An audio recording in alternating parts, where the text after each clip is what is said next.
निःशुल्क रूप से मिलनी चाहिए। क्योंकि एक बार को आप सोचिए, आखिर उस बच्चे की गलती क्या होती है जो एक गरीब घर में पैदा होता है और उसको बेहतर शिक्षा से वंचित होना पड़ता है। शिक्षा के सामने एक पैसे की दीवार खड़ी है, जो जितनी ऊंची दीवार लांघ सकता है, जो जितना अधिक पैसा शिक्षा पे खर्च कर सकता है, वो उतनी बेहतर शिक्षा पा सकता है। लेकिन अगर एक देश एक है, लोकतांत्रिक देश है, तो शिक्षा भी सबको एक समान रूप से तो मिलनी ही चाहिए। आज परिस्थिति ये है कि एक तरफ तो प्राइवेट स्कूल हैं जो लूट के अड्डे बने हुए हैं, वहां पे आप एडमिशन कराने जाएंगे तो सिर्फ एडमिशन के नाम पे ही आपको 10,000 20,000 रुपए देना होगा। और कमीशन खोरी का ऐसा धंधा है कि कॉपी, किताब, टाई, बेल्ट, ड्रेस, जूता कहाँ से खरीदना है ये आप नहीं तय करेंगे वो प्राइवेट स्कूल वाले। यानी आम लोगों की मेहनत की आखिरी कौड़ी उनके जेब से वसूल लेना चाहते हैं। और दूसरी तरफ सरकारी स्कूलों में न तो पर्याप्त टीचर है, न पर्याप्त बिल्डिंगें हैं।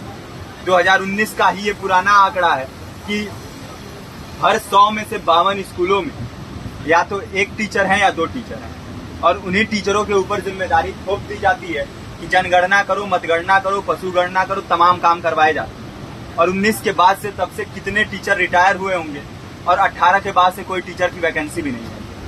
आप खुद भी सोच सकते हैं ये परिस्थिति और कितनी बिगड़ी हो। इसीलिए हम लोग ये मांग उठा रहे हैं, चाहे कोई राष्ट्रपति का बच्चा हो या किसी मजदूर का, सबको शिक्षा एक समान मिलनी चाहिए और निःशुल्क रूप से मिलनी चाहिए। प्रेमचंद ने अपने दौर में भी कहा था कि एक सभ्य समाज में ऊंची से ऊंची तालीम मुफ्त होनी चाहिए और इसका पूरा खर्च गवर्नमेंट को उठाना चाहिए, क्योंकि हमारे देश को फौज से ज्यादा आवश्यकता तालीम की है। और शिक्षा से जुड़ता हुआ ही दूसरा मुद्दा हम लोग उठा रहे हैं। दूसरा मुद्दा है रोजगार का। रोजगार की परिस्थिति ये है कि आज सरकारी सेक्टर हो या प्राइवेट, सब कुछ ठेका संविदा के हवाले किया जा रहा है। परमानेंट नौकरियां लगातार घटाई जा रही है।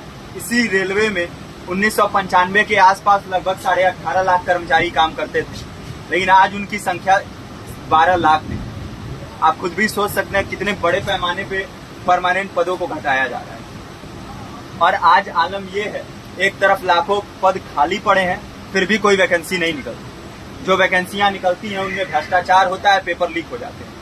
RO, UP police, BPSC, SSC, CGL, ऐसे तमाम पेपर लीक हो चुके हैं, आप लोग भी जानते ही हैं। अभी नीट की धांधली में ये पता चला कि एक एक पेपर 30 लाख से 50-50 लाख रुपए में बेचा गया। हम और आप तो ये पैसा नहीं दे सकते।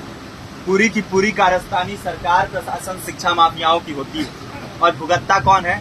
आम घरों के लोग, जो लोग सालों साल तैयारी करते हैं, दिन भर में 10-10 घंटे, 12-12 घंटे पढ़ते हैं। और इतनी कड़ी मेहनत के बाद, सालों साल की मेहनत के बाद उनके हाथ लगती है तो सिर्फ हताशा, निराशा, अवसाद।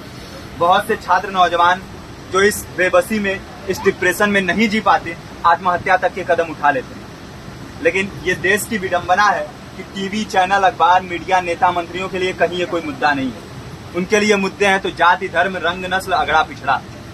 आज जब पूरी परिस्थिति इतनी भयावह है तो ये जरूरी है कि लोगों के बीच में जाया जाए, लोगों को संगठित किया जाए और एकजुट किया जाए। क्योंकि आज अगर अपने मुद्दों पर बोलेंगे नहीं तो कल को ये परिस्थिति और बिगड़ेगी। हो सकता है ले दे के अपनी जिंदगी तो हम लोग काट ले जाएं, लेकिन आने वाली पीढ़ियों को क्या भविष्य देके जाएंगे, ये भी सोचने वाली बात है। हमारे साथी ने आपको पर्चा दिया है, पर्चा आप तक पहुंच गया है। पर्चे में और भी बातें हैं, इसको पूरा विस्तार से पढ़िए। पर्चे में हमारा नंबर है, संपर्क कीजिए। फेसबुक का, इंस्टाग्राम का लिंक है, आप वहां पे जाएंगे तो आपको पता भी चलते रहेगा कि लगातार किन किन माध्यमों से हम इस अभियान को चला रहे हैं।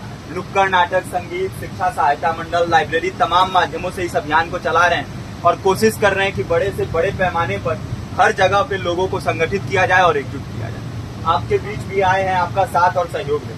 साथ इस रूप में कि आप भी हमारे इस कारवां और इस मुहिम से जुड़िए।